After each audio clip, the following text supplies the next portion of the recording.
Divisional round weekend. Gotta be a rough week for Ole Miss. But what an amazing opening round of the playoffs. At least for the most part. And with the defending champion Philadelphia Eagles falling on Sunday, we'll have a new Super Bowl champion.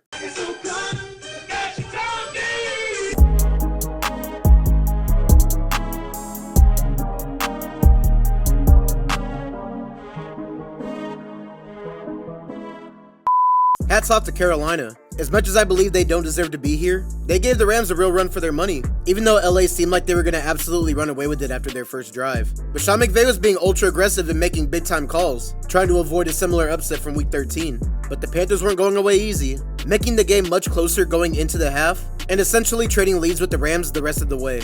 It would be on the Rams' last drive where they would secure the win, and potentially even boost Stafford's MVP case. Like I said, Carolina, nothing to be ashamed of, and this might be something to build off of, but I would still remain cautiously optimistic.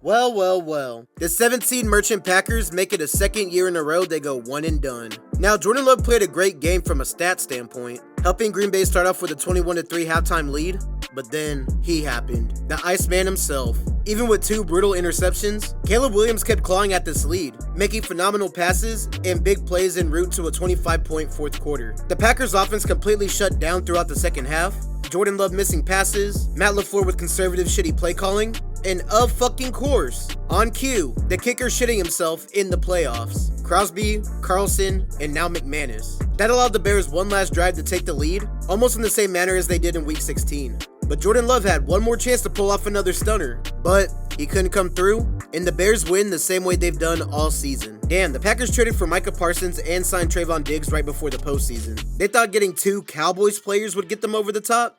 Yeah, I know Micah got hurt, but a 5-game losing streak to end the season? Shout out my boy Jay Sterling, but I find Caleb Williams in the divisional round.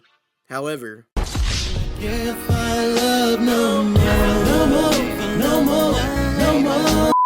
what a shame this matchup had to be played in the first round.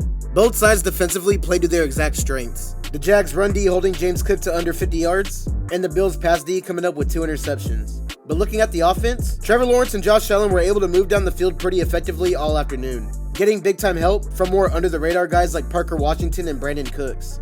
Of course, it would all come down to the fourth quarter, where both teams would exchange 2 touchdowns apiece, including Josh Allen's 10-yard tush push and the following rushing score to take the lead. Now it's up to the Bills defense, that has never been dependable in these playoff spots, to make one big stop, and they made the stop. Good win for the Bills, which should serve as a warning to the rest of the AFC field. Duval. It was a great year. I hate seeing the season end for you, but you'll be back. Liam Cohen's got this team right, but sadly,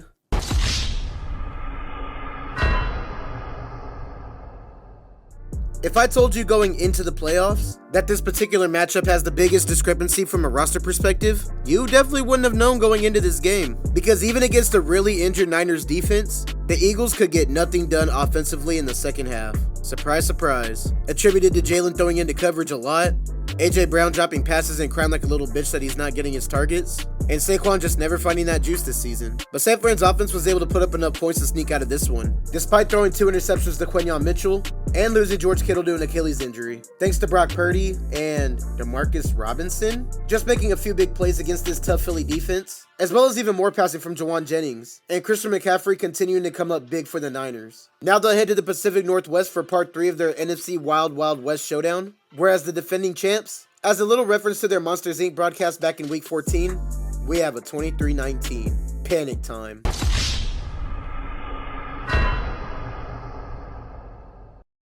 Death, taxes, and the Chargers charging in the playoffs. And the frustrating part of it is, they could have done something, or for fuck's sake, anything. LA's defense had the Pats offense struggling for the first 3 quarters, while conversely, Justin Herbert couldn't do anything himself offensively.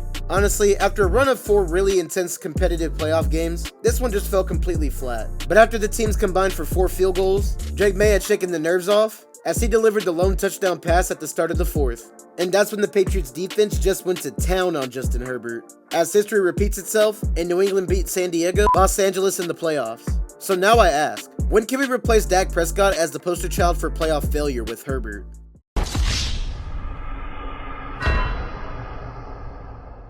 So I guess the AFC side of the bracket is really this pathetic? I mean, Aaron Rodgers' return to the playoffs was very underwhelming, while the Texans' offense, Jesus Christ, that was hard to watch. With CJ Stroud fumbling 5 times, losing 2 of them, and throwing a pick, yeah, I guess it's pretty easy to win a game when your defense only allows 2 field goals and then scores 2 touchdowns of their own. But the Tomlin era in Pittsburgh, and potentially Rodgers' time in the NFL, comes to an end in the most Steelers way. Trust me, they would have been much better off if Tyler Loop had made that field goal.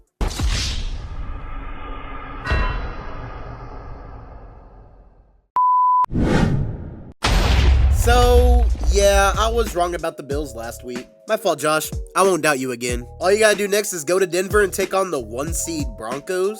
Ooh, Bo Nix and the Broncos. No, I'll be real. Their defense has been one of the best in the league this year.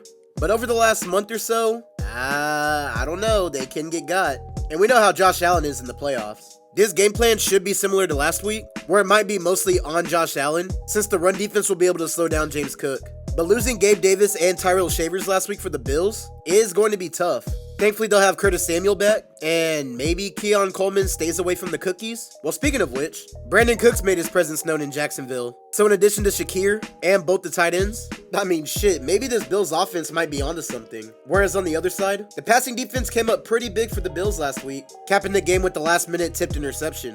And against Bo Nix, he does take a lot of deep shots, but he hasn't been consistent as a passer, so that'll work a little bit more in their favor. So, and I think this will end up being a close game. I feel like the home field advantage of Mile High Stadium could play a factor in this game, but given the Bills advancing to the AFC Championship game for the 2nd year in a row, and Buffalo all the way this time? God damn it, Jacksonville, you had one fucking job. Keep Buffalo out of the playoffs. All right, Denver, I know I called y'all frauds before, but just do me a favor. Beat Buffalo. I don't think y'all can do it, but please prove me wrong.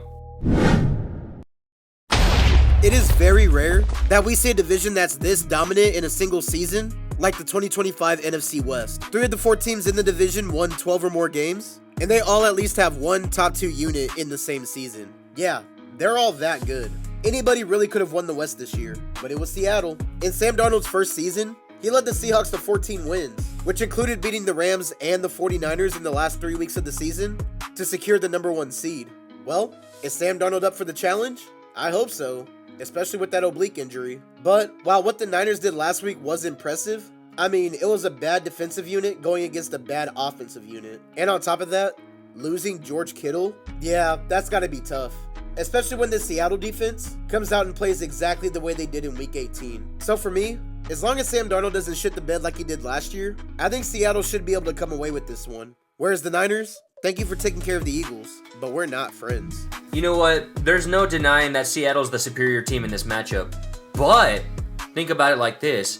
San Fran has been injured all year, and yet they're still in the playoffs. Now, will it be the football gods wanting San Francisco to go back to the Super Bowl? I don't know. So I'm going to pick them just in case. This might be the most interesting game of the week. We have a defense that's on pace for a legendary playoff run, and the 2nd-year MVP candidate. Alright, this is what we're here to see. Now, first things first, both defenses showed up and did exactly what they needed to do. Now, granted, New England didn't have 2 defensive touchdowns, but both teams only allowed a grand total of 3 field goals. This one could get ugly, especially since we saw how slow Drake May started, and the way that CJ Stroud, damn near threw the game away himself. And now that Nico Collins has been ruled out with a concussion, CJ's gonna have to really rely on Charlie Kirk, Christian Kirk, and his rookie receivers as well. Now, like I said, it's really hard to trust a young, inexperienced team, but I'm not sure if I can trust CJ Stroud, especially in this particular round. But since the game is in Foxborough, and weather may play a factor, I think the Patriots storybook season continues as they advance to the AFC Championship game for the first time since 2019, and get ready to take on the Bills. Huh, that's weird. Usually SMA's here by now. Yeah, them boys are nice, but they not Drake May, no. That's right, y'all. I'm sticking with Pats Nation. Know why? Because we all we got, and we all we need. Let's go, baby. Love the Pats. All right. Staff Daddy versus Captain Comeback. That's not gonna stick? Alright, well the Staff Daddy one should at least. But the Rams were in a much closer game than they would have liked against Carolina. Honestly, I feel like Sean McVay was trying to be a little bit too conservative to avoid another upset. But you can't do that this week, because the Bears have won the same way they have all season. Played mid or just straight up abysmal for the first 3 quarters, and then show up in the 4th, with probably the most insane comebacks you've ever seen. Well, thankfully, the Rams are taking on this Bears defense that, honestly, is not very good. Easily the 2nd worst defense left in the playoffs. And their guys like TJ Edwards getting beat up and hurt. They're still opportunistic and are able to take the ball away, but they haven't really stopped anybody. Now, my thing is, if the Rams can get up to an early enough lead and just keep their foot on the gas, there should be no problem with them winning this one. Even in the supposed winter conditions that they're supposed to get. I mean, the Rams were only 1 play away from beating the Eagles in similar weather last year, so let's go, Staff Daddy, get that 2nd ring. Is Stafford going to go for another Super Bowl run? Or is Caleb Williams going to show Uncle Matt how the Young Bucks roll? I don't know, but I feel like this is going to be a shootout. Give me the Bears winning this because I feel like they want this more than LA does.